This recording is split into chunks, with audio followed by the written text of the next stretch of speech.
إبراهيم وعلى آل إبراهيم في العالمين إنك حميد مجيد. قال الله تبارك وتعالى في كلامه المجيد: أعوذ بالله من الشيطان الرجيم. بسم الله الرحمن الرحيم. ليس عليكم جناح أن تبتغوا فضلا من ربكم فإذا أفضتم من عرفات فاذكروا الله عند المشعر الحرام واذكروه كما هداكم وإن كنتم من قبله لمن الضالين.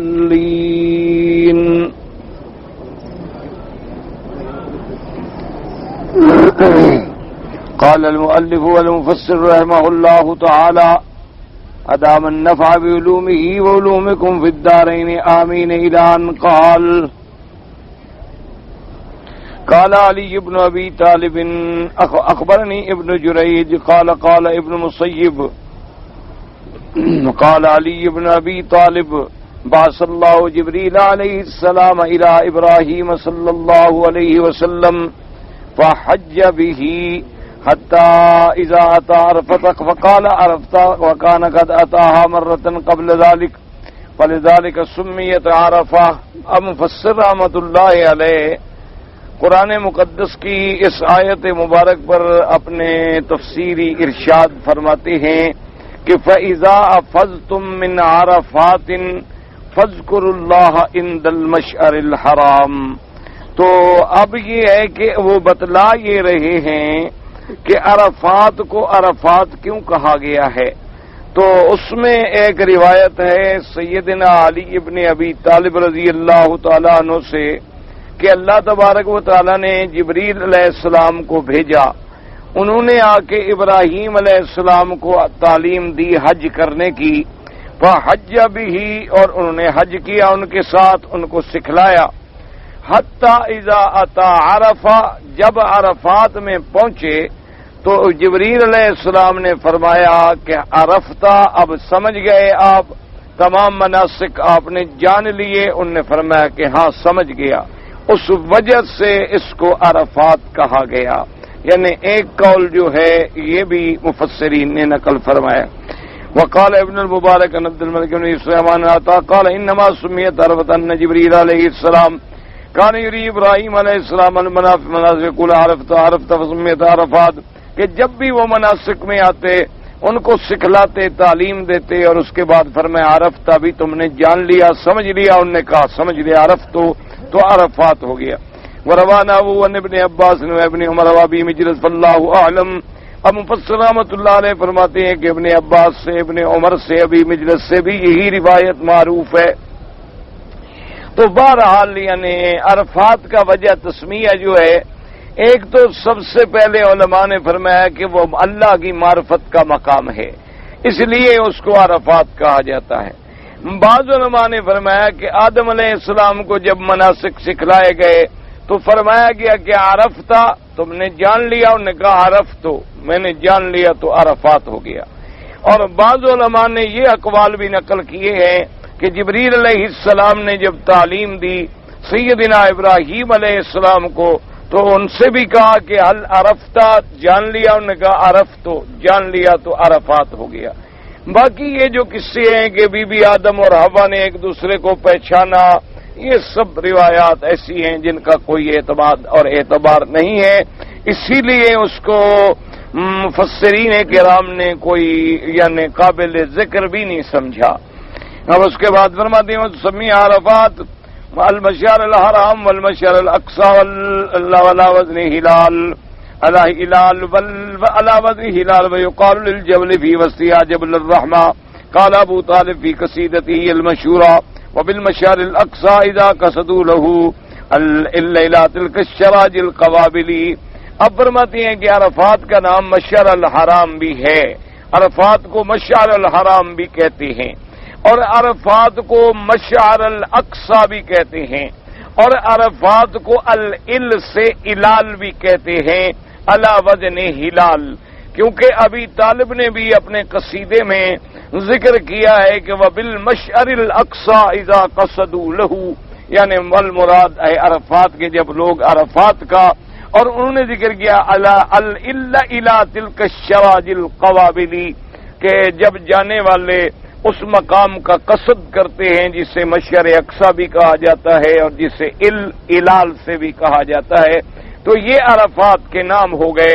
مشعر الحرام اصل میں یہ ہے کہ جتنی اللہ نے چیزیں معین فرمائی جیسے صفا مروہ ہے، مینا ہے، عرفات ہے، مزدلفہ، یہ سب مشاعر ہیں، یہ سب مشاعر، ان الصفا والمروہ من شعائر اللہ، یہ سب شاعر ہیں اور علامات ہیں، تو اس لیے اس کا نام مشعر الحرام بھی ہے، عرفات بھی ہے، مشعر الاقصی بھی ہے، الال بھی ہے۔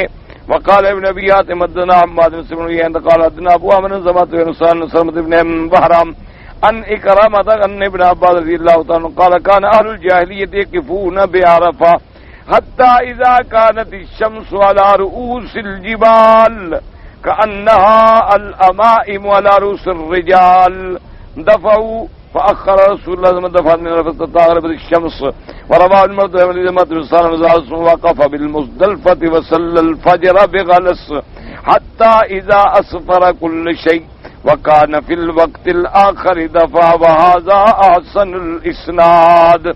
اب جناب مفسر رحمت اللہ علیہ فرماتی ہیں کہ حضرت ابن عباس سے روایت ہے کان اہل الجاہلیت، زمانہ کفر میں، جاہلیت سے مراد ہوتا ہے کفر، کہ اس زمانے میں لوگ عرفات میں جاتے تھے، مشرکین مکہ بھی جاتے تھے، حج کرتے تھے، وہاں حاضری دیتے تھے، لیکن وہ یہ کرتے تھے کہ اذا جاء الشمس علی رؤوس الجبال، جب سورج عین پہاڑوں کے اوپر آ جاتا اور ایسے محسوس ہوتا کہ جیسے لوگوں کے سروں پہ پگڑی ہو نا، سر پہ عین پگڑی کی طرح احاطہ کر لے عین سر، تو وہاں سے چل پڑتے تھے، کیونکہ انہوں نے اپنے اپنے عقل سے اللہ کے احکام کو بدل ڈالا تھا، مرضی آتی تھی عرفات چلے گئے اور وقت شروع ہوا وہ چلے آئے۔ اچھا، اسی طرح بعد میں انہوں نے عرفات جانا ہی چھوڑ دیا، انہوں نے کہا کہ جی ہم جو کعبۃ اللہ کے مجاور ہیں ہم عرفات نہیں جاتے، لوگ بھی عرفات جائیں ہم بھی عرفات جائیں، نہیں، بس ہم مزدلفہ سے حج کر کے واپس آ جائیں گے۔ لیکن حضور صلی اللہ علیہ وآلہ، یہی فرق ہوتا ہے نا کہ جو مسئلے آدمی خود بناتا ہے اس میں اور وہ دین کی باتیں جو اللہ نے بھیجی ہیں اور ہمارے آقا انعامدار خاتم الانبیاء حبیب کبریا سیدنا محمد الرسول اللہ صلی اللہ علیہ وسلم نے فرمایا ہے، ان میں تو قیامت تک تبدیلی نہیں آ سکتی، کیوں؟ وہ تو اللہ کا حکم ہے، اس کو کون تبدیل کرے؟ اور جو لوگوں نے بنایا ہے جب تک ان کا رواج رہا، بات چلتی رہی، پھر کوئی اور قوم آ گئی تو ان کا اپنا رواج شروع ہو گیا، پھر کوئی اور قبیلہ آ گیا اس کا اپنا رواج شروع ہو گیا۔ لیکن حضور صلی اللہ علیہ وسلم سورج کے غروب ہونے کے بعد حتی اذا غربت الشمس، جب سورج غروب ہوتا تھا عرفات میں تو سورج ڈوبنے کے بعد عرفات سے تشریف لاتے مزدلفہ میں، اور رات بھی مزدلفہ میں قیام فرماتے، اور دونوں نمازیں جو ہیں مغرب اور عشاء کی وہ بھی جمع فرماتے مزدلفہ میں، اور پھر صبح کی نماز اندھیرے میں پڑھتے اول وقت میں، اور پڑھنے کے بعد پھر حضور دعا فرماتے، اس میں مشغول رہتے حتیٰ کہ سورج چڑھ آتا، ہر چیز روشن ہو جاتی، پھر مینا کے لیے روانہ ہوتے۔ یہ عمل جو ہے نا جی سنت کے مطابق، یہ یاد رکھیں کہ موجودہ دور میں اگر آپ چاہتے ہیں کہ ہم حج عین اسی سنت کے مطابق کریں جس طرح ہمارے آقا نے فرمایا ہے، تو پھر آپ پیدل حج کریں، اس کے علاوہ کوئی حل نہیں ہے، کوئی ممکن ہی نہیں ہے، کیوں؟ اب گاڑیوں کا زمانہ ہے، بسوں کا زمانہ ہے، 20 لاکھ کا اجتماع ہے، اگر وہ اسی وقت کے مطابق مکے سے نکلیں جس وقت حضور پاک نکلے ہیں تو آپ تو 2 دن کے بعد عرفات پہنچیں گے، تو اس لیے وہ پھر جواز پہ عمل کرتے ہیں کہ بھئی تاکہ جو فرائض ہیں، واجبات ہیں، رکن ہیں، خدا کرے بس وہ ادا ہو جائیں، اگر سنن اور مستحبات رہ جاتی ہیں تو کوئی بات نہیں، لیکن اگر کسی کو شوق ہے اور ہمت ہے تو اس کے لیے، لیکن یہ شرط ہے کہ جوان آدمی ہو، ہمت والا ہو، اب بوڑھے آدمی بیچارے چلیں تو اور تکلیف ہوتی ہے ان کو، تو اس لیے وہ جو ہے کسی ساتھ یعنی 2 4 5 آدمی کا اپنا گروپ بنا لیا، کسی عالم کو امیر بنا لیا، اور اس کے بعد پھر اس کی قیادت میں آپ چلیں، تو پھر سنت کے مطابق امکان ہے کہ کوئی حج کر لے، ورنہ بڑا مشکل ہے۔ میرے والد صاحب رحمۃ اللہ علیہ تو ساری زندگی الحمدللہ ماں سوائے آخری حج کے، وہ ساری زندگی الحمدللہ جب تک اللہ نے انہیں توفیق دی تو وہ پیدل حج فرماتے تھے ہر سال باقاعدگی سے۔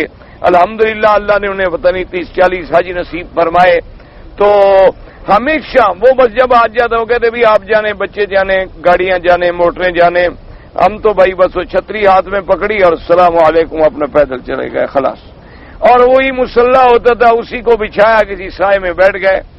لیکن فائدہ یہ ہوتا تھا کہ ہر عمل عین سنت کے مطابق، کہ جب حضور پاک مکے سے نکلیں اسی وقت نکلنا ہے۔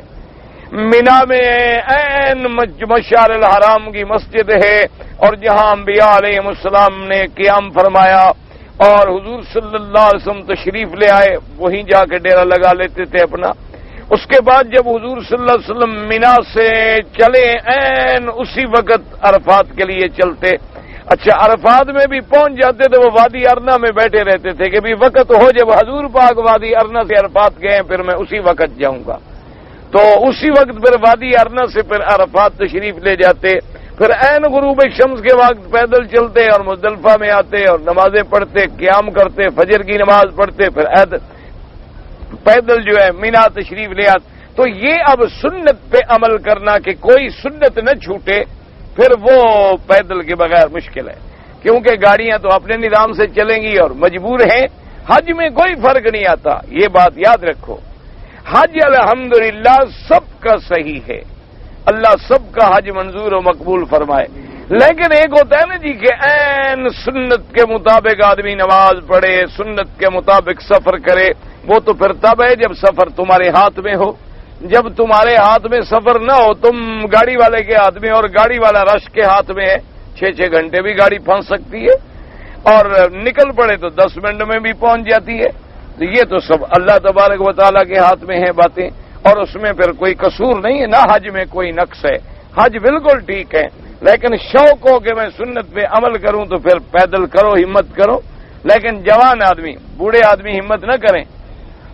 بوڑھے آدمی انشاءاللہ یہاں سے چلیں گے نا، مینا کے پہنچنے کے بعد پھر بجائے لبیک پڑھنے کے گالیاں دینی شروع کر دیتے ہیں۔ ہمارا تو تجربہ ہے نا جی، ہر سال ماشاءاللہ بزرگان دین کے ساتھ ہوتا ہے نا سفر آخر، تو جب تھک جاتے ہیں نا پھر جناب گالیاں، وہ سارا لبیک بھی کیا، اللہ کا ذکر بھی کیا، اور اس کے بعد جناب گالیاں شروع ہو گئیں، اللہ پاک معاف فرمائے۔ تجربہ کرنا ہو تو یہاں صف اول میں کسی بزرگ کو ذرا ہاتھ لگا کے دیکھ لیں، تجربہ آپ نے کرنا، یا اگر ادھر بھی نہ جائیں تو یہاں کسی طالب بوڑھے آدمی کو ہاتھ لگا کے دیں، انشاءاللہ آپ کا شجرہ نسب جو بیان کر دے، باپ دادے تک جو پہنچ جائے۔ اگلی پچھلی گالیاں اتنا دے گا کہ فیروز اللغات میں بھی آپ کو نہیں ملیں گی۔ صرف ہاتھ لگا کے دیکھ لیں، آپ ذرا ایسے ہاتھ لگا دیں بس، دیکھیں تو ابھی کیا ہوتا ہے۔ قرآن بھی آگے رکھا ہوگا،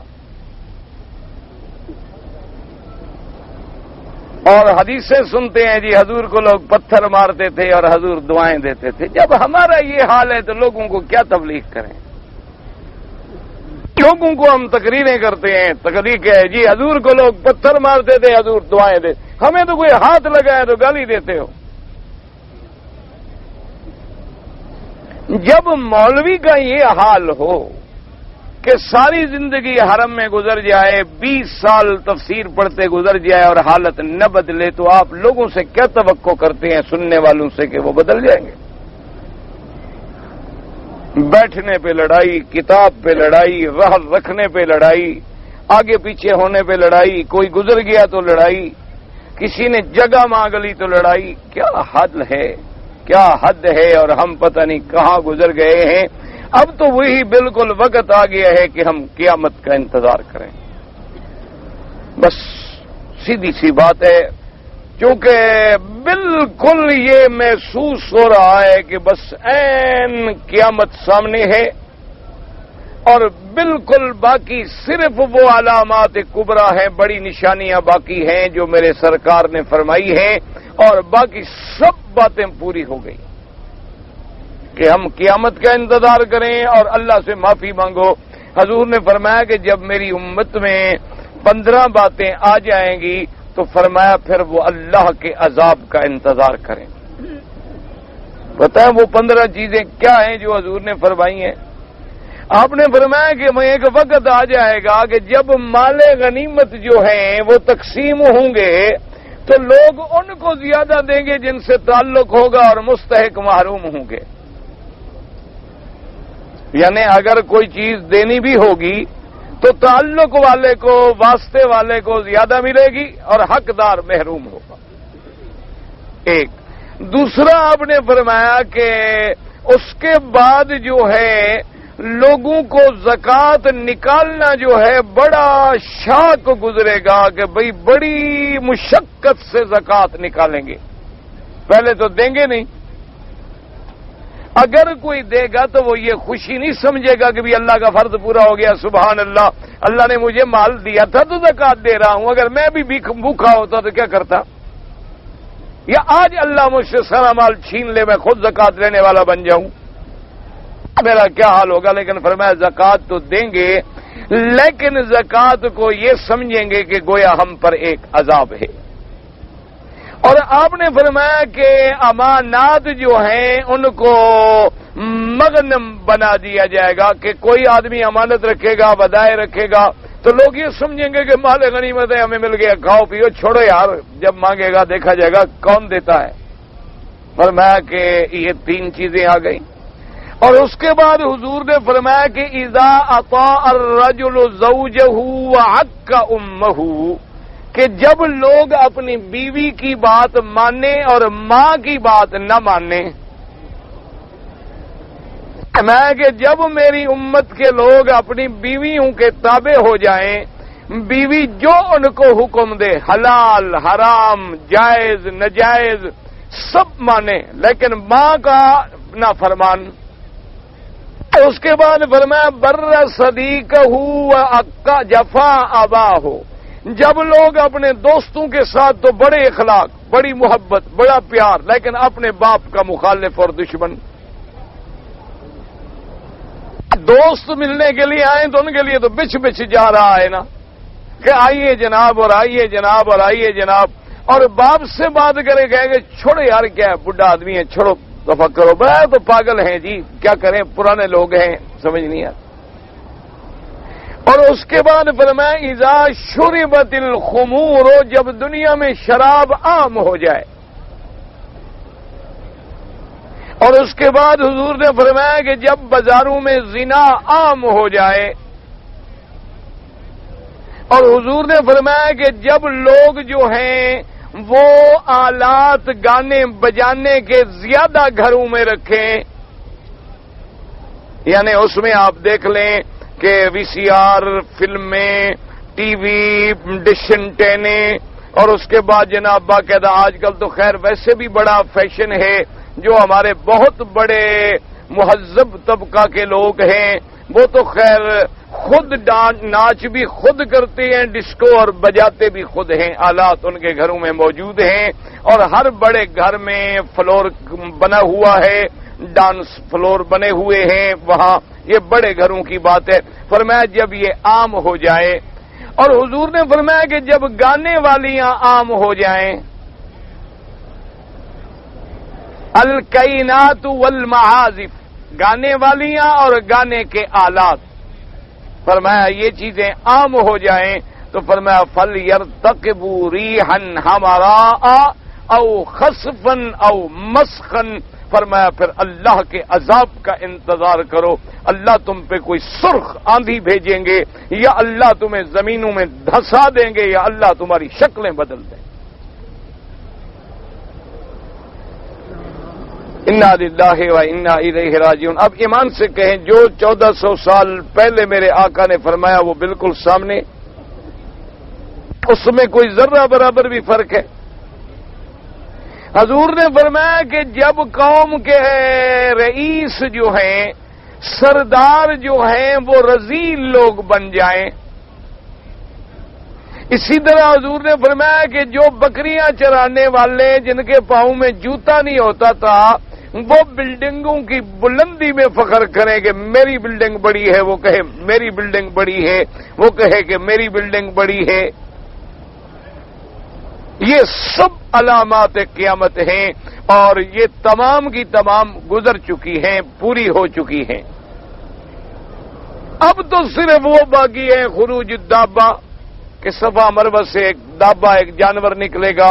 اسی طرح خروج دجال نکلے گا، خروج یاجوج ماجوج، ان کا صد جو ہے وہ اس میں سوراخ کر کے نکل آئیں گے، اور اس کے بعد نزول عیسیٰ ابن مریم کا اترنا، اور اس کے بعد پھر ایک دور اور آ جائے گا، اللہ ایک ہوا بھیجیں گے، جتنے ایمان والے ہیں وہ فوت ہو جائیں گے، اور باقی وہ رہیں گے جو شرار الخلق برے لوگ ہوں گے، اور دنیا میں کوئی اللہ اللہ کہنے والا نہیں ہوگا۔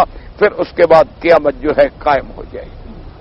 اب ان سب حالات کو ذرا آپ سامنے رکھیں اور اس کے بعد ذرا دیکھیں کہ بھی کیا ہم اس دور سے گزر رہے ہیں کہ نہیں گزر۔ اچھا، ایک اور حدیث میں حضور نے بیان فرمایا، آپ نے فرمایا کہ یرفع العلم ویکثر الجہل، فرمایا علم اٹھ جائے گا، عالم تھوڑے رہ جائیں گے، اور جہالت جو ہے وہ عام ہو جائے گی۔ اور ایک روایت میں فرمایا کہ یکثر القراء ویقل العلم، قرآن پڑھنے والے قاری تو بہت ہو جائیں گے، ہر مسجد میں قاری، لیکن علم نہیں ہوگا۔ قاری ہے، قرآن پڑھتا ہے، لیکن عالم نہیں ہے۔ اور اسی طرح فرمایا کہ یرفع الامانت، امانت جو ہے وہ اٹھ جائے گی دنیا سے، کہ کوئی آدمی امین نہیں ملے گا، لوگ ڈھونڈتے پھریں گے کہ بھی کوئی امین ہو، کہیں گے ہاں جی فلاں جگہ ایک آدمی ہے امانت والا، ورنہ تو ہر مسلمان کو امانت والا ہونا چاہیے تھا نا۔ پھر امانت جو ہے وہ جو ہے اٹھ جائے گی۔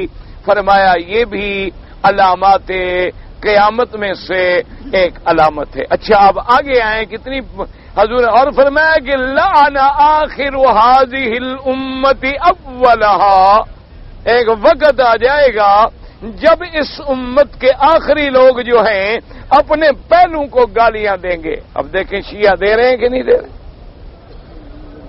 روافض صحابہ کو گالیاں دے رہے ہیں، خارجی اہل بیت کو دے رہے ہیں، اور جناب بعض جاہل ائمہ کو گالیاں دیتے ہیں۔ تو فرمایا یہ بات جو ہے یہ بھی علامات قیامت میں ہے۔ اور اس کے بعد فرمایا کہ جب تمہارے امیر لوگ، پیسے والے لوگ بخیل بن جائیں گے کہ کروڑوں پتی ہوں گے لیکن خیرات 5 روپے کی بھی نہیں کر سکے گا، یعنی پارٹی کرنی ہو تو لاکھوں روپے کھانے پہ خرچ کر دیں گے، اور اگر کسی کو ڈنر دینا ہے، کسی کو بلانا ہے، لاکھوں روپے اڑا دیں گے ایک ایک پارٹی پہ۔ لیکن کوئی غریب سوال کرے، کہیں چھوڑے یار وہ نوکر سے کہہ دو نا 1 روپیہ دے دو، دفع کرو اس کو ذرا نکالو باہر، کیا کر رہا ہے۔ فرمایا جب تمہارے غنی بخیل ہو جائیں گے، اور اس کے بعد فرمایا جب تمہارے معاملات عورتوں کے سپرد ہو جائیں گے، فانتظر الساعہ، پھر قیامت کا انتظار۔ تو اب یہ احادیث مبارک ہیں، فرمان رسول ہیں، کملی والے کے بتلائی ہوئی باتیں۔ ہمارا تو ایمان ہے کہ ساری دنیا بدل سکتی ہے، لیکن میرے مدنی کی زبان سے نکلا ہوا لفظ کبھی نہیں بدل سکتا۔ وہ حق ہے، وہ سچ ہے، اور وہ ہم پر بالکل صادق آ چکا ہے۔ اور اس کے بعد ایک حدیث میں حضور نے فرمایا کہ ایک وقت آئے گا، آپ نے فرمایا خبردار لا ترجعوا بعدی کفارا یضرب بعضکم رقاب بعض، فرمایا خبردار ایسا نہ کرنا کہ کافر بن جاؤ، ایک دوسرے کو قتل کرو، ایک دوسرے کو کلمہ پڑھنے والے کو قتل کرو۔ آج دیکھو ہو رہا ہے، آپ کے سامنے ہے۔ انا للہ و انا الیہ راجعون۔ اللہ اچھا، اور اسی طرح سنیں، حضور نے فرمایا یہ بھی ایک علامات قیامت میں ہے، رفعت الاصوات فی المساجد، مسجدوں میں لوگ چیخ کے باتیں کریں گے، کس سے کریں گے؟ او فلانا ادھر آ جاؤ، او فلانا ادھر آ جاؤ، او فلانا ادھر آ جاؤ، باتیں کریں گے۔ فرمایا یہ بھی علامات ہے، ورنہ مسجد اور چیخنا، مسجد اور شور، مسجد میں تو علماء نے لکھا ہے کہ اللہ کا ذکر بھی زور سے نہ کریں، ادب سے کریں. فی بیوت اذن اللہ ان ترفع ویذکر فیہا اسمہ ویسبح لہ فیہا بالغدو والآصال. فرمایا یہ ساری چیزیں جو ہیں یہ علامات قیامت میں ہیں. اللہ تبارک و تعالی رحمت فرمائے. اللہ سے دعا کریں آپ ہمارے لیے، ہم آپ کے لیے. شاید کوئی رحمت کی گھڑی مل جائے اور ہم بد کرداروں کی بھی خدا سن لے، ورنہ ہم اتنی بد عمل ہو چکے ہیں کہ اب ہماری دعا اوپر جاتی ہی نہیں ہمارے گناہوں کی وجہ سے. کیونکہ عمل تو اوپر وہ جاتا ہے نا جو عمل صالح ہو. جب الیہ یصعد الکلم الطیب والعمل الصالح یرفع. جب کلم طیب بھی نہ ہو، عمل صالح بھی نہ ہو تو اوپر جائے کیوں؟ وہ تو ہمارے منہ پہ پھینک دیا جاتا ہے. اس وجہ سے دعائیں منظور نہیں ہوتی کہ بوسنیا میں چن چن کے مسلمانوں کو جیسے شکاری گھیرتا ہے نا جی، شکار گھیرتا ہے، وہ ہانکا کرواتا ہے کہ اب شکار نکلے اور میں یہاں گولی ماروں. اسی طرح مسلمانوں کو ہانکا کر کے اکٹھا کر کے مروایا جاتا ہے. اور پھر جب شکاری کا برود ختم ہو جائے وہ کہتے ہیں ابھی ذرا چپ کرو چپ کرو چپ کرو، آواز نہ کرنا تاکہ میں اپنے کارتوس وغیرہ سیٹ کر لوں. اچھا اب شور کرو پھر میں ماروں. تو اسی طرح جب ان کو ذرا دیر ہو جاتی ہے اسلحے پہنچنے میں تو ذرا تھوڑا سا سکون کرا دیتے جی نہیں جب وہ پہنچ جاتا ہے دشمن کے بعد کہتے ہیں ٹھیک ہے اب مار دو. یعنی اکٹھا کر کے. اسی طرح کشمیر میں، اسی طرح افغانستان میں مسلمان کلمے پڑھنے والا جس نے کفر کی طاقتوں کو سرنگوں کر دیا آج بھائی کا گلا کاٹ رہا ہے. انا للہ و انا الیہ راجعون. ہر جگہ فتنہ ہے، فساد ہے. ظہر الفساد فی البر والبحر بما کسبت ایدی الناس. اللہ نے قرآن میں فرما دیا کہ ایک وقت ایسا ہوتا ہے کہ فساد بر میں، بحر میں، خشکی میں، تری میں، دریاؤں میں، ہر جگہ جو ہے بالکل عام تام ہو جاتا. وجہ بما کسبت ایدی الناس، ہمارے گناہوں کی وجہ سے جو ہمارے ہاتھوں کی کمائی ہے. تو اس لیے اور اچھا جو علاج ہے اس کی طرف کوئی متوجہ ہی نہیں ہوتا. ہم جناب علاج ڈھونڈ رہے ہیں، یعنی اسی وہ کسی شاعر نے کہا تھا نا کہ اسی عطار کے لونڈے سے دوا لیتے ہیں. ہمارا حال یہ ہے کہ جو دشمن ہمیں برباد کرنے پہ تلا ہوا ہے ہم اسی کو کہہ دیں گے ادھر آدمی مہربانی کر کے جی ہمارا ذرا اصلاح کروا دیں.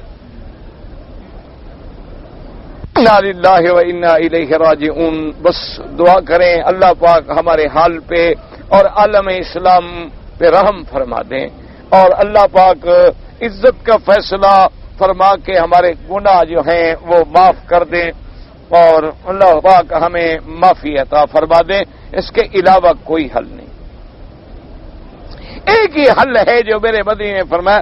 بھئی اصل میں وجہ یہ ہے نا کہ لوگ سمجھتے ہیں وہ حل ہے جو سپر پاور کہتی ہو. اب ہم ملا لوگ ہیں، پرانے دکیانوسی لوگ ہیں اور قرآن کے نام پہ روٹی ہمیں ملتی ہے. ہم یہ کہتے ہیں حل وہ ہے جو محمد الرسول اللہ نے کہا ہے. بس فرق اتنا ہے. وہ کہتے ہیں بھی حل اس کے پاس ہے، اس کے ہم کہتے ہیں نہیں، حل بھی وہی ہے کہ جس نے بیماری کی تشخیص کی ہے دوا بھی وہی دے سکتا ہے. ہماری ان بیماریوں کا تشخیص جو ہے وہ فرمائی ہے میرے مدنی پاک نے اور علاج بھی انہوں نے بتلایا ہے. اگر اس علاج پہ عمل کرنا چاہو تو مشکل بھی کوئی نہیں. حضور نے فرمایا ما نزل بلاء الا بذنب وما رفعت الا بتوبۃ. فرمایا کوئی بلا آسمانوں سے اللہ کا غضب ہمارے گناہوں کی بغیر نہیں نازل ہوتا. اور وہ ختم کب ہوگا؟ جب تم توبہ کرو گے. یعنی میں آپ کو کہتا ہوں کہ اگر آپ کے ملک کے علماء پورے ایک کونے سے لے کر دوسرے کونے تک ایک یعنی جذبہ پیدا کر دیں گے کہ ساری دنیا نماز صلاۃ الحاجہ پڑھ کے سجدے میں گر جائے، کل ختم ہو جائے گا سارا جھگڑا. اگر نہ ہو تو جو مرضی ہے مجھے سزا دے دو. قطع نظر چھوڑیں آپ پارٹیوں کو، یہ پارٹی ہے، جماعتیں ہیں، فلان ہے، ان کو سب چھوڑیں. ایک صرف مطالبہ ہے جو میرے نبی نے فرمایا ہے کہ دعائے قنوت شروع کریں کہ یا اللہ جو اصل دشمن ہے اس کو ظاہر کر اور ذلیل کر. اور دوسری اپیل کریں قوم سے، مشرق سے مغرب تک، شمال سے جنوب تک، ایک وقت مقرر کریں، چھوٹے بچے، عورتیں، مرد اپنے گھروں میں، کوئی ضروری نہیں شو کر دیں کہ کوئی ضروری نہیں ہے جلوس نکالنے اور شو بازی، اور یہ اللہ کو کیا ضرورت ہے ان چیزوں کی. اپنے اپنے گھروں میں ہر بندہ 2 رکعت صلاۃ التوبہ کے لیے پڑھ کے سجدے میں گر جائے اور معافی مانگے اور رونا شروع کر دے. آپ دیکھیں اگر ایک دن میں حالات نہ تبدیل ہو جائیں، جو مرضی ہے مجھے سنا. اور یہ بغیر توبہ کے اب معافی نہیں ملے گی. یہ بالکل سوچ لو، یہ نہ قوت سے ملے گی، نہ طاقت سے ملے گی، نہ تمہارے عقل سے ملے گی. اب معافی کا ایک حل ہے کہ جیسے قوم یونس پہ عذاب آیا، پوری قوم سجدے میں گر گئی. پوری قوم کی قوم جو تھی نا جی سجدے میں گر گئی. حالانکہ عذاب اتنا پکا تھا کہ حضرت یونس علیہ السلام نے انہیں خبر کر دی تھی کہ 3 دن کے بعد عذاب آئے گا، اور خبر دینے کے بعد یونس علیہ السلام خود بستی چھوڑ کے تشریف لے گئے کہ بھئی اس قوم پہ تو عذاب آنا ہے. اب حضرت یونس علیہ السلام سے جو اللہ تبارک و تعالی نے ان کی شان کے مطابق جو ایک خطا اجتہادی ہو گئی، وہ یہ تھی کہ انہوں نے اللہ کے حکم کا انتظار کرنا.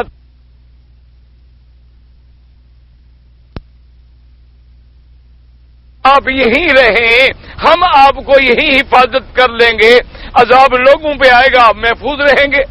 یا ہمارا حکم ہے کہ بھئی فاصلے بے آلک، جیسے ہم نے لوط علیہ السلام کو حکم دیا تھا اپنے بچوں کو لے کے بستی سے نکل جائیں، تو آپ کو بھی ہم حکم دیں گے. حکم کا انتظار نہ کیا، چل پڑے، آگے آئے. ان کے لیے بھی امتحان شروع ہو گیا. اور قوم نے جب دیکھا کہ بھئی یونس علیہ السلام نے جو بتلایا تھا نا عذاب کی نشانیاں، وہ نشانیاں تو شروع ہو گئی ہیں. قوم کو اللہ نے بچانا مقصود ہوگا. ساری قوم جناب گھر چھوڑ کے باہر نکل آئی. انہوں نے حتیٰ کہ یہ کیا کہ جانور جو تھے نا جی، جانوروں کو ادھر باندھ دیا، ان کے بچڑے ادھر باندھ دیے کہ بھئی بچڑوں کو جب دودھ کا تقاضا ہوگا تو روئیں گے، چیخیں گے، فریاد کریں گے، اللہ کی رحمت آئے گی.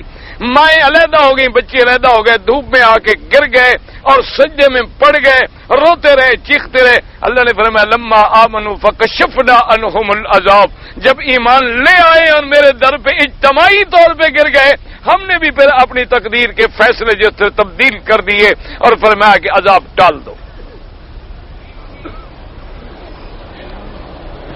اچھا یونس علیہ السلام اور ڈر گئے. انہوں نے کہا میں نے قوم سے کہا تھا کہ عذاب آئے گا، عذاب تو ٹل گیا. اب اگر میں قوم کے پاس جاؤں تو کہیں گے نعوذ باللہ جھوٹا ہے، غلط خبر دی تھی. وہ اور آگے چلنا شروع ہو گئے، ان پہ علیحدہ امتحان آتے گئے. تو ایک بات یاد رکھیں کہ اگر انفرادی طور پہ آپ کسی عذاب میں مبتلا ہیں تو وہ انفرادی توبہ کافی ہوتی ہے. جب اجتماعی طور پہ ہم گناہوں میں مبتلا ہوں تو پھر اجتماعی توبہ کی ضرورت ہوتی ہے. اس لیے حل ایک ہے. آپ کراچی کا کرنا چاہتے ہیں، کسی کا کرنا چاہتے ہیں، اس کے لیے محنت کر لیں اور اس کے بعد دیکھیں کہ اللہ کی رحمت آتی ہے کہ نہیں آتی.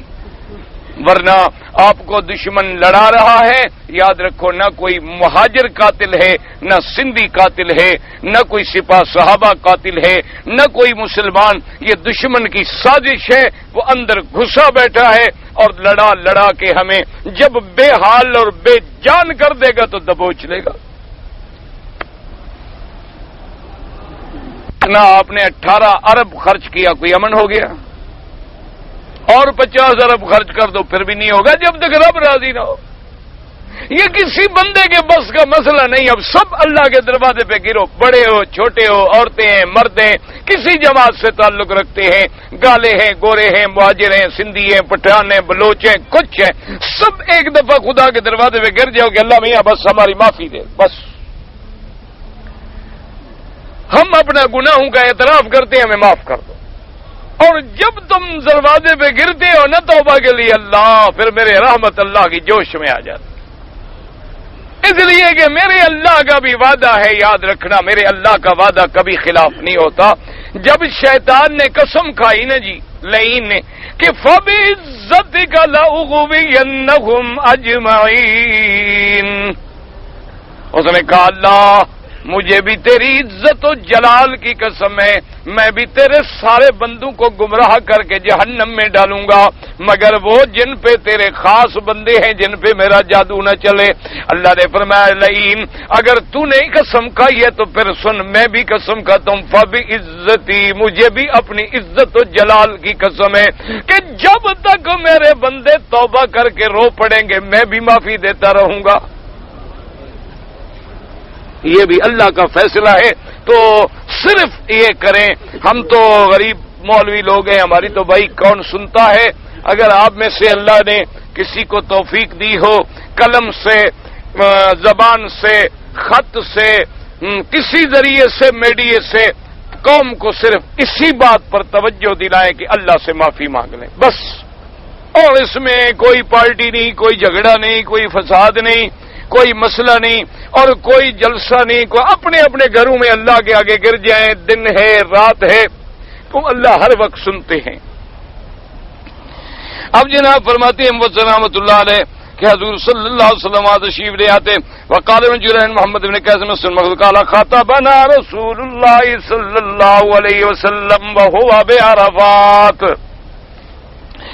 فحمد الله واثنى عليه ثم قال اما بعد وكان اذا خطب خطبة قال اما بعد فان هذا اليوم الحج الاكبر الا وان اهل الشرك والاوثان كانوا يدفعون في هذه اليوم قبل ان تغيب الشمس كان الشمس في رؤوس الجبال كأنها مائم الرجال في وجوهها وان ندفع بعد ان تغيب الشمس۔ اب حضور پاک نے حضرت مسور ابن مخرمہ فرماتی ہیں کہ عرفات کے میدان میں میرے مدنی پاک نے خطبہ دیا۔ اس خطبے کا نام ہے خطبہ حجۃ الوداع، اور یہ خطبہ حجۃ الوداع جو ہے اس پر علماء نے باقاعدہ مستقل علیحدہ کتابیں بھی لکھی ہیں، اور یہ خطبہ اتنا عظیم ہے، اتنا جامع ہے، اتنا معنی ہے کہ آج پوری دنیا کو اگر نجات ملے گی تو اسی خطبے کی ہدایات میں ملیں گی جو حضور نے فرمائی ہے۔ اچھا بڑے بڑے یہ جو تمہارے بڑے بڑے ادارے ہیں نا جی سلامتی کونسلوں کے پتہ نہیں کیا کیا، ان کے جو چارٹر ہیں یہ سب اسی خطبے کے چرائے ہوئے اقتباسات ہیں، جو چونکہ دشمن نے تو ہماری ہر اچھی چیز لے لی ہے اور ہمیں ہر بری چیز دے دی ہے، اس نے ہر اچھی چیزیں چن چن کے ہماری لے لی اور اپنی برائیاں چن کے ہمارے گلے میں ڈال دیں۔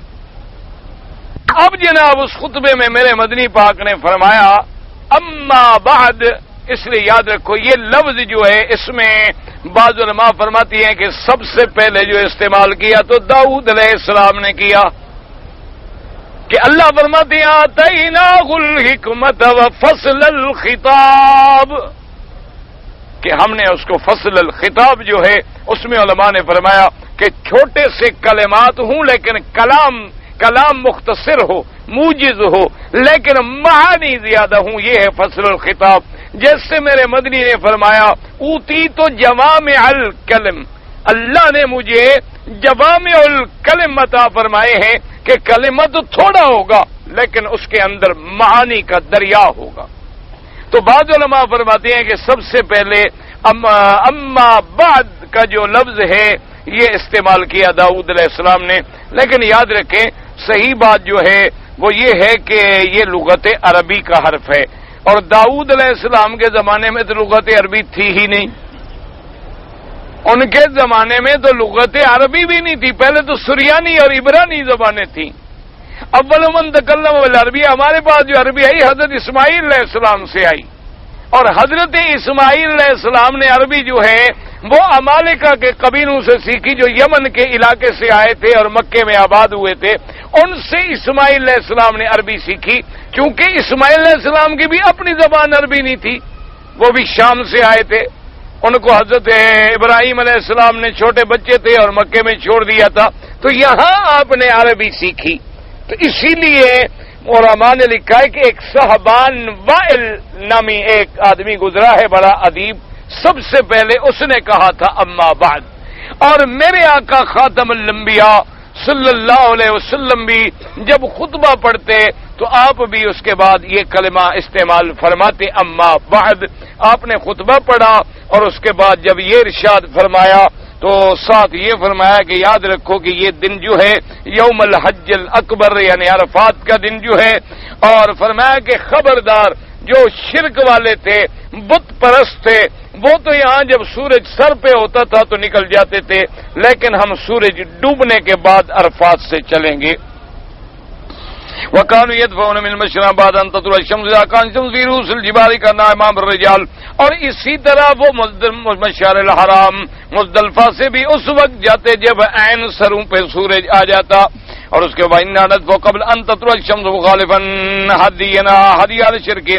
لیکن حضور نے فرمایا کہ ہم صبح کی نماز پڑھنے کے بعد سورج نکلنے سے پہلے پہلے جو ہے مزدلفہ سے روانہ ہو جائیں گے مینا کی طرف. هكذا رواه المرتبه وهذا رسول الله في مصدق الامر حديث الرحمن بارك الله شيئا عبد الوارث بن سعد الجراني وقال حاكم صحيح لا شرط الشيخين ولا يخرجه وقد صح وثبت بما ذكرناه سمال مسور من رسول الله صلى الله عليه وسلم وحموريا وصحابنا انه ممن له رؤيه بلا سماع. اب جو مسور ابن مخرمہ کے بارے میں ہے کہ اس نے دیکھا تو ہے حضور پاک کو لیکن آپ کی بات نہیں سنی، حدیث مبارک نہیں سنی، یہ غلط بات ہے. انہوں نے دیکھا بھی ہے، سنا بھی ہے باقاعدہ حضور پاک صلی اللہ علیہ وسلم سے. وقال وكيع شعبة سؤال جاء الزبيدي وعروة بن سفيان قال ايت عمر رضي الله تعالى عنه حين ذهب من الفاظ كان ينظر اليه رجل اصلح على بين له يوزع ويقول انا وجدنا لفظه هي الايذاء. اب اس کے بعد حضرت کہتے ہیں معرور ابن سوید کہتے ہیں کہ میں نے حضرت عمر رضی اللہ تعالیٰ عنہ کو اپنے آنکھوں سے دیکھا تھا جب عرفات کے میدان سے روانہ ہو رہے تھے اور آپ کے سر مبارک پہ گنج تھا، بال نہیں تھے جب میں نے ان کو دیکھا. اور اس کے بعد فرماتے تھے کہ ہم نے دیکھا کہ چلنے کا وقت جو ہے یہ ہے. وفي حديث جابر بن عبد الله الطويل الذي فيه مسلم قال فيه ولم يدل واقع بنيان بعرفة تغرب الشمس. وہ وہاں کھڑے رہے عرفات میں جب سورج غروب ہو گیا. وبدت الصفرة قليلا سورج قریب غروب ہو گیا اور پیلا پن جو ہے ظاہر ہوا. حتى غاب القرص جب سورج کا پورا جو ٹکڑا ہے وہ چھپ گیا. اس کے بعد آپ روانہ ہوئے. وَأَرْدَفَ أُسَامَةَ خَلْفَهُ حضور پاک نے حضرت اسامہ کو اپنی اونٹنی پہ اپنے ساتھ بٹھایا. ودفع رسول الله وكشر نقل كسوائے زمام حتى ان راس يصيب مورك رحله ويقول بهم ايها الناس السكينه والسكينه. حضور صلی اللہ علیہ وسلم نے اپنی اونٹنی مبارک کی لگام کو اتنی زور سے کھینچ رکھا تھا کہ معلوم ہوتا تھا کہ آپ اونٹنی کا سر جو ہے آپ کے پلان سے لگ جائے گا، کیونکہ اونٹنی پورے جوش میں تھی اور اونٹنی چلنا چاہتی تھی زور سے. تو حضور اس کو روک رہے تھے اور لوگوں کو ہدایت دے رہے تھے، فرما رہے تھے علیکم السکینہ علیکم السکینہ، لوگو آرام آرام آرام سے چلو، آرام سے چلو. تو اونٹنی مبارک جو ہے حضور صلی اللہ علیہ وآلہ وصحبہ وسلم تسلیما. اور آپ نے اپنے پیچھے حضرت اسامہ کو بھی بٹھایا رضی اللہ تعالی عنہ. ایک تو دلیل تھی کہ حضرت اسامہ حضور کے محبوب تھے، بیٹے تھے، اور حضرت زید کے بیٹے تھے. زید کو حضور نے بیٹا بنایا تھا تو بیٹے کا بیٹا تھا. اور دوسری دلیل امت کو یہ سبق دینا تھا کہ جو بادشاہوں کا بادشاہ ہے، دیکھو اس نے بھی اپنے ساتھ سواری بٹھائی ہوئی ہے. کسی کو ساتھ بٹھانے میں تکبر نہ کیا کرو. جیسے آج کل ہمارا تو پروٹوکول یہی کہتا ہے نا جی کہ بس گاڑی چاہے کتنی بڑی ہو تو ایک آدمی پیچھے بیٹھے گا، دوسرا ساتھ بیٹھ گیا تو بے ادبی ہوگی. ہم تو گاڑی میں دوسرے کو نہیں بٹھاتے کیوں؟ انگریز کا سبق ہے نا. اصل بات تو وہی ہے کہ ہم جس کی روحانی اولاد ہیں اس کی تعلیمات کو نہیں بھولتے. دیکھو نا جی، اب ایمان سے کہیں کہ گاڑی چلانے کے لیے بلا وردی کی ضرورت ہے، لیکن انگریز نے اپنے ڈرائیور کو وردی پہنائی، پی کیپ پہنائی، پھر سکھلایا کہ صاحب بیٹھے رہیں گے، تم نے آ کے دروازہ کھولنا ہے، پھر صاحب باہر نکلے گا اور پھر تم نے دروازہ بند کرنا ہے. آج وہی پروٹوکول ہمارے پاس ہے، ہمیں مدنی محمد مصطفیٰ کا پروٹوکول ہے. لوگ کہتے ہیں دیکھو جی ملا لوگ ہیں جی، ملا لوگ ہیں جی، ملا لوگ ہیں جی، جلتے ہیں. بھائی ہمیں کیا جلنا ہے؟ وہ خدا کے بندے، ہمیں تو جلنا تب ہو جب تمہارے پاس کوئی ایسی دولت ہو جو ہمارے پاس نہ ہو. اللہ نے ہمیں وہ دولت دی ہے کہ ہم تو ایک قرآن کی آیت کے مقابلے پر تیری ساری دولت کو ذرے کے برابر بھی نہیں سمجھتے. جس کو اللہ نے قرآن کی دولت دی ہو، جس کو اللہ نے حدیث رسول محمد عربی کی دولت دی ہو، یعنی جن کے بارے میں حدیث میں آتا ہے کہ بعض میرے جیسے گناہگار مولوی جب اللہ کے دربار میں پیش ہوں گے حافظ قرآن، اللہ فرمائے کہ اچھا بتلاؤ مولوی صاحب تم نے تو خود اتنے گناہ کیے ہوئے ہیں، اب کیا فیصلہ کریں؟ کہ اللہ میاں بات تو ٹھیک ہے، میں گناہگار ہوں اور میرے عمل سامنے آ گئے ہیں اور میں جہنم جانے کا حقدار ہوں، باقی آپ کی جو ہے اللہ نے فرمایا میرے بندے میں نے قرآن تیرے سینے میں اسی لیے رکھا تھا کہ آج تجھے جہنم میں ڈال دوں۔ اس لیے علماء نے لکھا ہے کہ جس کو اللہ نے قرآن حدیث کا علم دیا ہو، اگر کسی بڑے آدمی کو دیکھ کے اپنے آپ کو اس سے کم درجہ سمجھے تو اس نے قرآن اور حدیث محمد مصطفیٰ کی توہین کی ہے۔ اللہ کے ہاں دیکھو نا جی، ہمیں کیا جلن ہے؟ ہم صرف یہ آپ سے چاہتے ہیں کہ جس کا کلمہ پڑھتے ہو اسی کا پروٹوکول قبول کرو، بس صرف اتنی درخواست ہے، نہ جھگڑا ہے، نہ اعتراض ہے، نہ نعوذ باللہ کوئی حسد ہے، نہ بغض ہے۔ بغض حسد تو اس کو ہو جس نے کرسی لینی ہو، ہم طالبوں کو کیا ضرورت ہے؟ اللہ تبارک و تعالیٰ محفوظ فرمائے اور اللہ پاک تو ہمیں ایسے فتنوں سے بھی بچائے۔ صرف ہم یہ کہتے ہیں کہ بھی جس کا تم نے کلمہ پڑھا ہے اپنے لباس میں، کردار میں، سیرت میں، صورت میں، وزارت میں، تجارت میں، صدارت میں، اقتدار میں، اختلاف میں، مسجد میں اسی مدنی پاک کی سنت اپناؤ، بس اور کوئی بات۔ اب تم ان کے غلام بن جاؤ گے، دنیا تیری غلام بن جائے۔ دیکھو صحابہ حضور کے غلام بنے، ساری دنیا صحابہ کی غلام بنی کہ نہیں بنی؟ حضرت آج جو بڑے بڑے پروٹوکول والے ہیں ان کو کہو کسی بندے کو تو آرڈر کرو گے نہیں مانتا میں، دفع کرو، کر لو جو کرتے ہو۔ حضرت عمر کا جناب دیکھیں، جب وہ میرے مدنی کے غلام بنے انہوں نے کہا جی مصر کا دریا نہیں بہتا، کاتب کو بلایا، منشی ادھر آؤ، کیا انہوں نے کہا خط لکھو دریا کو، دریا کو خط لکھو۔ تم لکھو گے؟ ذرا لے آؤ نا ایسے دبدبے والا آدمی، کہا دریا کو خط لکھو۔ اچھا کاتب نے بھی ڈر کے یہ نہیں کہا حضرت دریا کو جو خط لکھیں دریا پڑتا ہے؟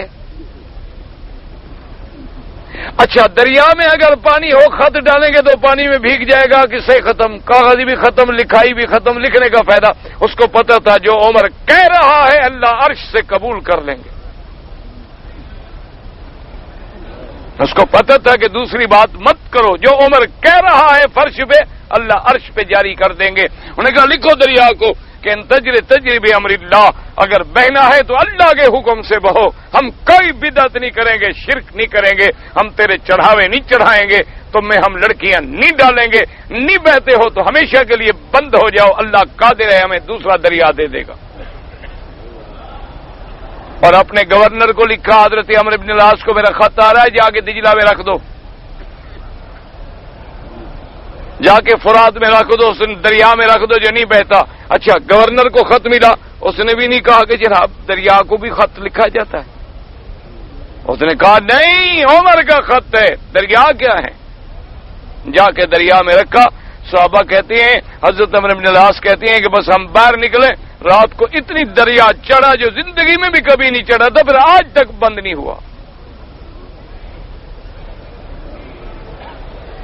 جناب وجہ کیا تھی کہ حضرت عمر غلام تھا محمد مصطفیٰ، جب وہ حضور کا غلام بن گیا اللہ نے فرمایا کائنات کا ذرہ ذرہ عمر اب تیرا غلام ہے، تم حکم تو کرو۔ آگ آ گئی، حضرت عمر مدینے میں بیٹھے، انہوں نے کہا جناب آپ مدینے شریف میں بیٹھے ہوئے آگ آ رہی ہے، اتنی زبردست کے پہاڑوں کے پہاڑ جل رہے ہیں، برقان ہیں، آتش فشاں پھٹ پڑے ہیں۔ حضرت نے کہا کہاں ہے؟ انہوں نے کہا جی فلاں جگہ تک آگ پہنچ گئی ہے۔ حضرت عمر دوڑے، ہاتھ میں کوڑا لیا، کتابیں اٹھا کے دیکھیں، آ کے آگ کو کوڑا مارا اور کہا خبردار تمہیں پتہ نہیں کہ یہاں سے محمد مدنی کے شعر کی حد شروع ہوتی ہے؟ وہیں آگ رک گئی۔ آج جا کے دیکھ لو پہاڑ آدھا جلا ہوا ہے آدھا ٹھیک ہے۔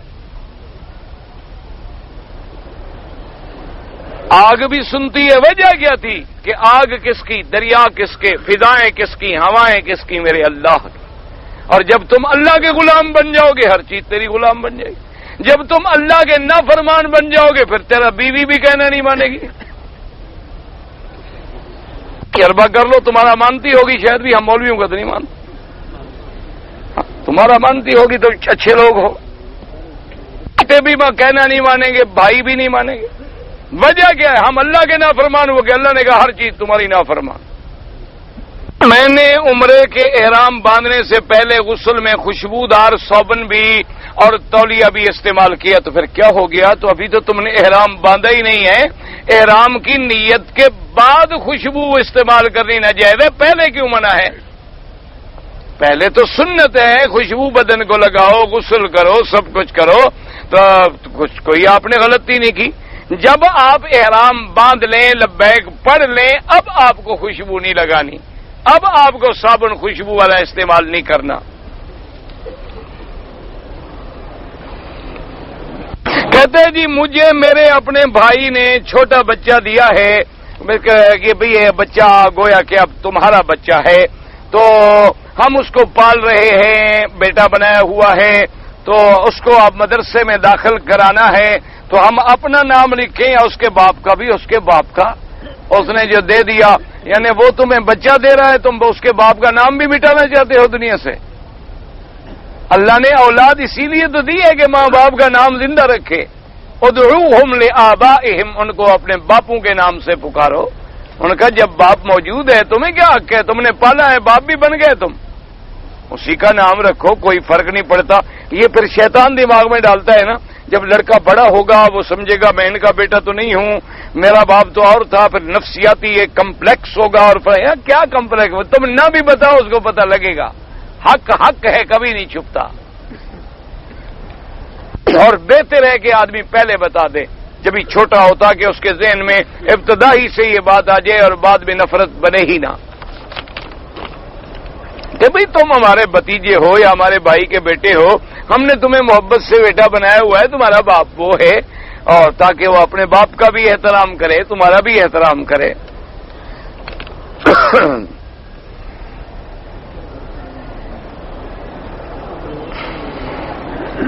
کہتے ہیں جی ایک مسجد میں تراویح کی نماز ہو رہی تھی بغیر لاؤڈ سپیکر کے, ساتھ کوئی ہندوؤں کا مندر تھا, وہاں وہ پوجا پاٹ کر رہے تھے اور لاؤڈ سپیکر پہ شور کر رہے تھے, نماز میں خلل پڑ رہا تھا, تو مسلمانوں نے جا کے ان کے مندر پہ حملہ کیا. بالکل غلط کیا, بالکل ناجائز ہے. کسی کی پوجا پاٹ میں, عبادت میں خلل, ان نے بھی زیادتی کی کہ تمہاری عبادت میں خلل ڈالا, لیکن تم اس کو محبت سے, پیار سے, طریقے سے سمجھاتے. اس کا حل یہ تو نہیں تھا کہ تم جا کے لوگوں کو مارنا شروع کر دو اور مندر توڑ ڈالو, بالکل نہیں. حضور صلی اللہ علیہ وسلم نے تو فرمایا اگر کافروں سے جنگ بھی کرو پھر بھی ان کے عبادت خانے مت توڑو, ان کو باقی رہنے دو. اور اسی لیے یہ ہمارے اصل میں جی ہے نا جذبے, ہمارا جذبہ آ جائے تو ہم مندر توڑ دیں گے اور نماز 1 سال نہیں پڑھیں گے انشاءاللہ. کیا خیال ہے؟ خود نماز نہیں پڑھیں گے 1 سال, لیکن جذبہ جب آئے تو مندر کو ہم توڑ پھوڑ کے ایک کر دیں گے. اسی لیے کہا تھا نا اقبال نے کہ مسجد تو بنا دی شب بھر میں, ایمان کی حرارت والوں نے, من اپنا پرانا پاپی ہے برسوں سے نمازی بن نہ سکا. ہم مسجدیں بڑی بنا دیں گے, مندر توڑ ڈالیں گے, ہندو ملے گا تو اس کو کہیں گے وہ بڑی زبردست نفرت ہے, اور پھر اسی ہندو سے قرضے لیتے رہے سود پہ اور ساری زمینیں وہ لے گیا, اسی یہودی سے زمینیں قرضے لیتے رہے اور ساری زمین وہ لے گیا. یہ تھا کیا؟ نفرت ہماری. یہ تو بہرحال شرعاً جائز نہیں کہ کسی کے عبادت خانے کو توڑا جائے. حضرت امام مہدی کی علامتیں کیا ہیں ظاہر ہونے کی ابھی میں نے بتائی ہیں. جس مسلمان کی داڑھی نہیں ہے وہ ایمان میں شامل ہے, بالکل ایمان میں تو شامل ہے, اس میں کوئی شک نہیں, لیکن اس کا گناہ ہے, اور بار بار داڑھی منڈانے سے آدمی فاسق ہو جاتا ہے, گناہ کبیرہ بن جاتا ہے. اس کو چاہیے وہ توبہ کرے اور اس گناہ سے بچے. گھر میں ٹیلی ویژن رکھنا جائز ہے, میں نے ابھی بتایا تھا, آپ نے دیکھا ہوگا. بہرحال اگر کوئی خبر ہے یا علمی بات ہے, درس قرآن ہے, اچھی باتیں سنیں, بری باتوں سے بچیں. یہ بھی وہی ہے اسلامی چیزیں, اسلامی فلم اگر ہے لیکن عورتیں نہ ہوں, عورتوں میں جس میں ہوں وہ اسلامی فلم نہیں ہو سکتی. 2 رکعت بطور صلاۃ التوبہ صلاۃ الحاجہ. اچھا، خرج کا زمین کا گوشت زیادہ سے زیادہ کیا پتہ نہیں زیادہ کتنے دن رکھا جا سکتا ہے؟ فرج کا مین گوشت پتہ نہیں. اچھا، فرج میں گوشت کتنے دن رکھے ہیں؟ فرج والوں سے پوچھیں، مولوی کیا پتا. یہ مسئلہ تو تمہیں فرج والے بتائیں گے نا کہ بھی یہ کتنے عرصے تک اس میں ٹھیک رہتا ہے. یہ بھی مولوی کے ذمہ ہے. چلو میں کل جاؤں گا، کسی سے پوچھاؤں گا. اللہ کے بندے تم دیکھو، خراب نہیں ہوتا تو سارا سال رکھا رہے. اگر ہوا پیدا ہونی شروع ہو گئی ہے نکال دو، یہ تمہارا اپنا کام ہے، اس میں مولوی کا کیا مسئلہ ہے. ایک آدمی اپنے ملک جاتا ہے، رمضان المبارک کے بعد آتا ہے اور عمرہ کیا، تو اس نے پھر حج کیا تو حج تمتع ہوگا، افراد نہیں ہوگا، کیونکہ اس نے حج کے مہینوں میں عمرہ کر لیا اور وہ بھی آفاق سے آ کے.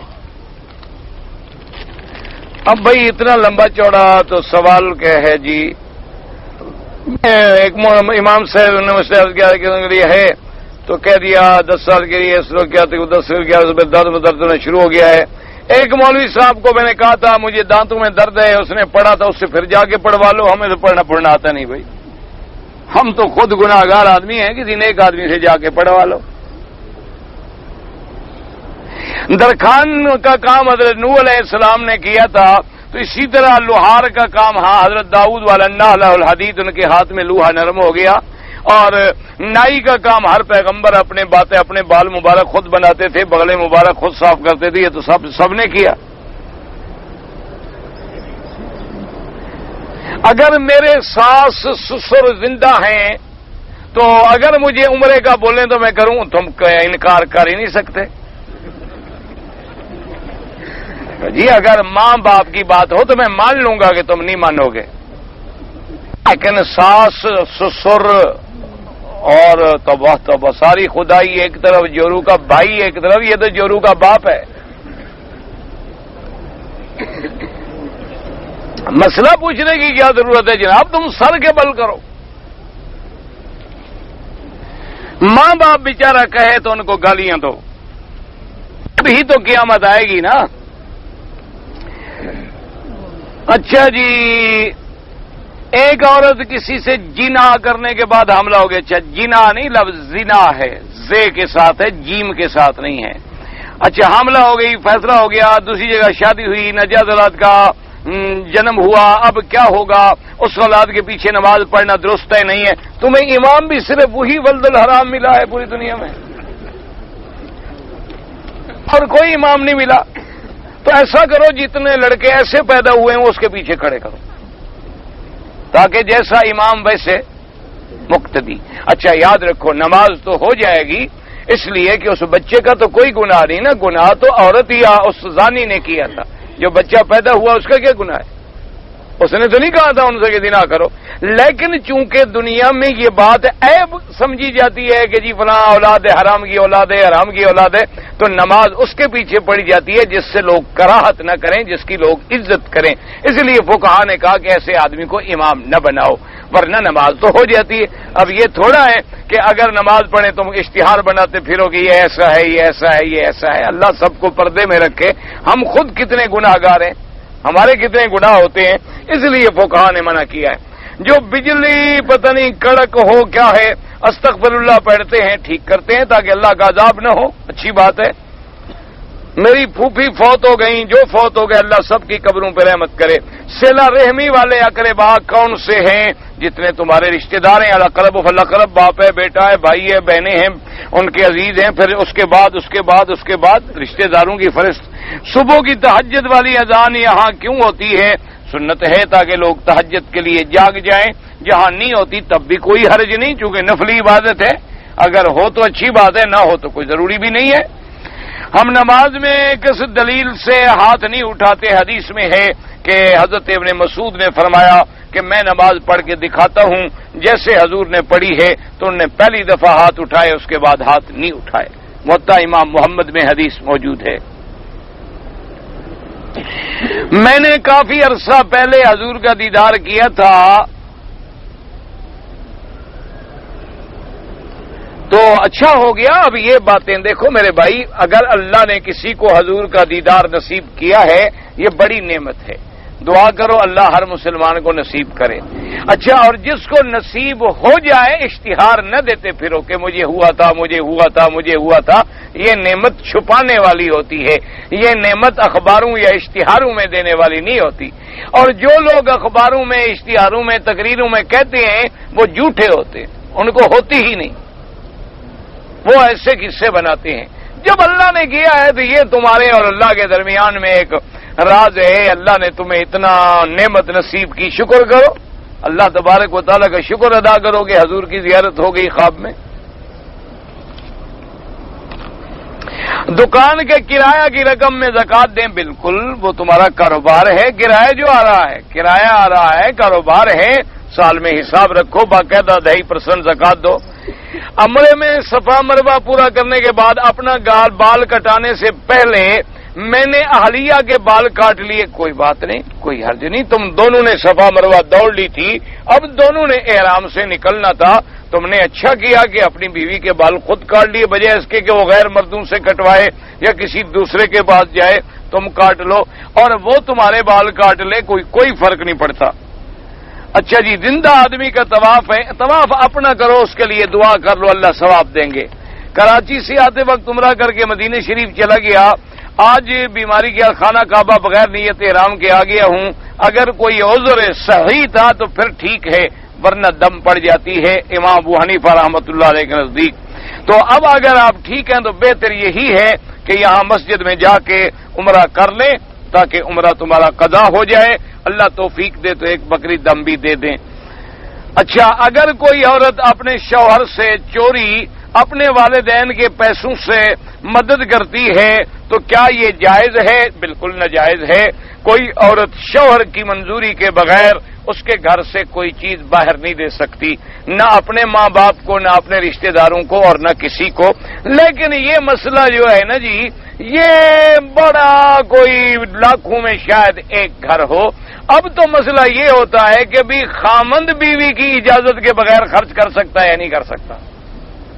جیسے اخبار والے کہتے ہیں نا جی کہ اگر کتا آدمی کو کاٹ لے تو خبر نہیں بنتی، لیکن آدمی کتے کو کاٹ لے تو خبر بن جاتی ہے اخبار کی. تو اسی لیے اب عورت کا چوری کرنا یہ تو بڑا نادر ہے. اب تو خامند کے بارے میں پوچھو کہ خامند بیچارہ جو چوری کرے بیوی کی اجازت کے بغیر جائز ہے یا ناجائز ہے. کیونکہ جب تنخواہ آئے گی تو وہ بیگم کے پاس ہوگی، دولت اس کے پاس ہوگی، چابی اس کے پاس ہوگی.